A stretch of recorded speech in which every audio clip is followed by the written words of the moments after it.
आइए इस गहरे रहस्य में उतरते हैं। क्या कभी ये ख्याल आया है कि आपके जन्म के साल का आखिरी अंक सिर्फ एक रैंडम नंबर नहीं है? सोचिए, क्या हो अगर ये एक हार्ड कोडेड डिजिटल फ्रीक्वेंसी हो जो सीधे तौर पर आपकी लाइफ की दिशा तय करती हो। आज के इस डीप एनालिसिस में हम नियति के इसी छिपे हुए लॉजिक को डिकोड करने जा रहे हैं। क्योंकि देखिए, ईस्टर्न फिलॉसफी की ना एक बहुत ही बुनियादी मान्यता है। उनका मानना है कि ये जो यूनिवर्स है ये किसी इत्तेफाक या लक से नहीं चलता, बिल्कुल नहीं, बल्कि ये एक बेहद सटीक एल्गोरिदम पर काम करता है। तो सवाल ये है, क्या जन्म वर्ष का आखिरी अंक सिर्फ एक कोइंसिडेंस है या फिर एक बहुत बड़ी कॉस्मिक पहेली का छोटा सा हिस्सा? इस पूरे सिस्टम को समझने के लिए सबसे पहले हमें दो ताकतों के बीच के बैलेंस को समझना होगा।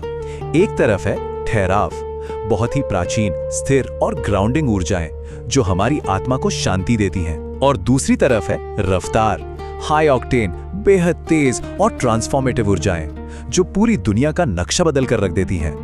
और यहीं से एंट्री होती है इस सीक्रेट कोड की। इसे बूशिंग कहा जाता है।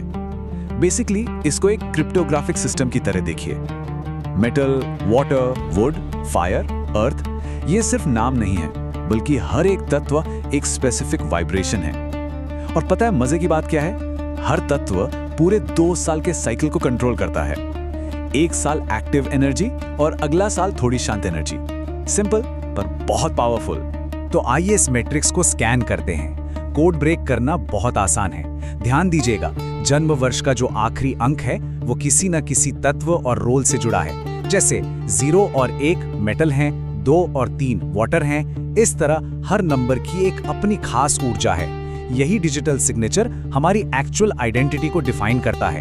क्या आपने कभी अपनी लाइफ में इस पैटर्न को नोटिस किया है? चलिए सबसे पहले ठहराव की ऊर्जाओं को समझते हैं। जल और पृथ्वी यानी वाटर और अर्थ, ये तत्व उन लोगों के लिए हैं जिनकी फाउंडेशन बेहद गहरी, इंट्यूटिव और बिल्कुल अनशेकेबल होती है। अगर जन्म के साल का आखिरी नंबर 2 या 3 है तो ये वाटर एलिमेंट की निशानी है। इसे द फिलोसोफर कहा जाता है। देखिए, पानी को कोई तोड़ नहीं सकता है ना। ये ऊर्जाएं किसी भी रुकावट से डायरेक्ट टकराने के बजाय आराम से उसके बगल से अपना रास्ता बना लेती हैं। इनमें गजब का इंट्यूशन होता है जो बिना कहे ही लाइफ की सबसे कॉम्प्लेक्स मिस्ट्रीज को डिकोड कर लेता है।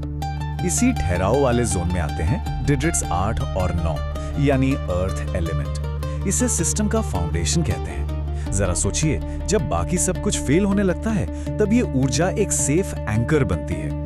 ये हवा में महल बनाने वाले लोग नहीं हैं। इनमें कमाल का पेशेंस होता है और ये अपने सपनों को एक्चुअली एक सॉलिड रियलिटी में बदलना अच्छी तरह जानते हैं। फिर आते हैं 4 और 5 यानी वुड एलिमेंट, जिन्हें द एक्सप्लोरर भी कहा जाता है। अब जैसे एक पेड़ लगातार आसमान की तरफ बढ़ता है, ठीक वैसे ही इस ऊर्जा वाले लोग हमेशा अपवर्ड ग्रोथ चाहते हैं। ये सिस्टम के आर्किटेक्ट्स हैं। इनका दिमाग एक ऐसी जगह है जहां लगातार नए आइडियाज और इनोवेशंस खिलते रहते हैं, एकदम किसी मेंटल गार्डन की तरह। राइट, तो अब ठहराव से निकल कर आते हैं सीधा रफ्तार पर। मेटल और फायर एलिमेंट्स, जहां स्टील जैसी विल पावर और एक हाई वेलोसिटी रेवोल्यूशन देखने को मिलती है। अगर जन्म का साल 0 या 1 पर खत्म होता है तो बूम, ये मेटल एलिमेंट है, द विजनरी डिफेंडर। इस एनर्जी को ना एकदम शार्प तलवार की तरह समझिए। ये लोग फियर्सली इंडिपेंडेंट होते हैं। इनका फोकस एकदम क्लियर होता है और जहां भी वीकनेस या कंफ्यूजन दिखता है ये उसे बेरहमी से काटकर सिस्टम में ऑर्डर और जस्टिस ले आते हैं। और अब आते हैं रफ्तार के एब्सोल्यूट पीक पर, डिजिट्स 6 और 7 यानी फायर, द ट्रांसफॉर्मर। इनके अंदर एक ऐसी इंटेंस हीट होती है जो पुरानी सड़ी हुई परंपराओं को पूरी तरह जलाकर राख कर देती है। पता है क्यों? ताकि एक बिल्कुल फ्रेश नई शुरुआत हो सके। ये जिस भी एनवायरनमेंट में जाते हैं वहां की फ्रीक्वेंसी ही बदल कर रख देते हैं। और यही इस एक्सप्लेनर की सबसे माइंड ब्लोइंग डिटेल सामने आती है। ध्यान से सुनिएगा। साल 2026, इसका आखिरी डिजिट क्या है? 6। मतलब ये एक एक्सट्रीमली इंटेंस फायर एनर्जी का साल होने वाला है। दुनिया की रफ्तार कंप्लीटली बेकाबू होने वाली है। ये साल ग्लोबल लेवल पर सबसे पावरफुल और रैपिड चेंजेस लेकर आएगा। तो इस स्पीड को हैंडल कैसे करें? आइए इस पर्सनल एनालिसिस को एक hard hitting macro economic timeline से जोड़ते हैं। अगले 5 साल यानी 2026 से 2030 तक का टैक्टिकल रोड मैप आखिर क्या कहता है? इस टाइमलाइन को अगर हम एल्गोरिथमिक फोरकास्ट के लेंस से देखें तो 2026 का फायर हॉर्स ईयर एक मैसिव टेक रेवोल्यूशन लाएगा। फिर 2027 का फायर गोट ईयर थोड़ी पीस और स्टेबिलिटी लाएगा। पर 2028 यहाँ अर्थ मंकी के आते ही एक बिल्कुल नई इकॉनमी बनेगी। 2029 अर्थ रूस्टर का साल होगा जो ट्रूथ और डिसिप्लिन फोर्स करेगा। और फाइनली 2030 का मेटल डॉग ईयर आते आते हमें एब्सोल्यूट जस्टिस और सिक्योरिटी देखने को मिलेगी। तो इस ग्लोबल ट्रेंड से हमारे लिए क्या एक्शनेबल इंटेलिजेंस निकलता है? स्ट्रैटेजी क्लियर है। 2026 में रिस्क लीजिए और टेक्नोलॉजी शिफ्ट्स का पूरा फायदा उठाइए। 2027 में थोड़ा रुक कर अपने एसेट्स को सिक्योर कीजिए। 2028 में इस नई इकोनॉमी का लेवरेज लीजिए। 2029 में आपका फोकस सख्त डिसिप्लिन और ट्रांसपेरेंट अकाउंटिंग पर होना चाहिए।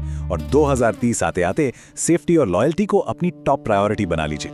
अब एक बहुत ही अहम सवाल उठता है, क्या हमारा पर्सनल एलिमेंट 2026 की इस भयंकर आग के साथ सिंक हो पाएगा या फिर क्लैश करेगा?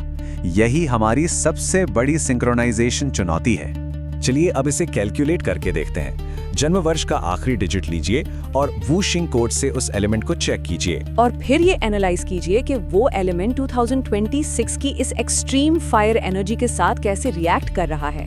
क्या उनमें फ्रिक्शन है या फिर एक सीमलेस तालमेल? क्या ये एनर्जी क्लैश कर रही है या फ्लो कर रही है? इस विश्लेषण को खत्म करने से पहले बस इस डीप रियलिटी को फील कीजिए।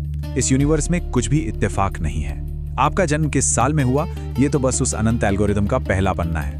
कहानी तो लगातार लिखी जा रही है और हम सब उसी मैट्रिक्स का हिस्सा है। तो कोड अब पूरी तरह रिवील हो चुका है। अब टेस्टिंग टाइम है। क्या आपका एलिमेंट 2026 की रफ्तार भरी आग के साथ बहेगा या टकराएगा? अपने लास्ट डिजिट्स कमेंट्स में ड्रॉप कीजिए और मैच कीजिए अपने दोस्तों के साथ। देखते हैं इस इंटेंस स्पीड के लिए कौन कौन रेडी है। आज के इस एक्सप्लेनर में इतना ही। इन नंबर्स को क्लोजली ट्रैक करते रहिएगा।